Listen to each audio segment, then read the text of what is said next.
आज बनैबा पनीर टिक्का। प्रथमे पनीर को आपण क्यूब साइज काटी दिंतु, तापर yellow colour, red colour, green colour capsicum को भी क्यूब साइज काटी दिंतु।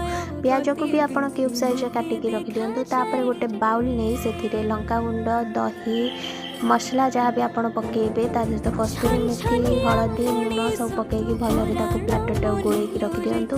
तापर काटिकी रखा पनीर, प्याज, कैप्सिकम को पकई से अदा रसुण पेस्ट दे ताकू भी गोलैकी किसी समय मैरिनेट रखि दिंतु। तापर बारबेक्यू स्टिक रे आपण माने पनीर, कैप्सिकम आउ प्याज को दे आगे तावारे ताकू टिके सेकी सारा पर गैस रे धीमा आंचरे ताकू सेकी रेडी हो गला हमर पनीर टिक्का, जहाँ को आपण माने गोटे बाउल ले बारबेक्यू स्टिक रू काढी सेथिरे टिके धनिया पत्र पकेई ताकू भलर भागरे गोळेईकी आपण प्लेट रे सजै दियंतु चिली सॉस और प्याज सहित।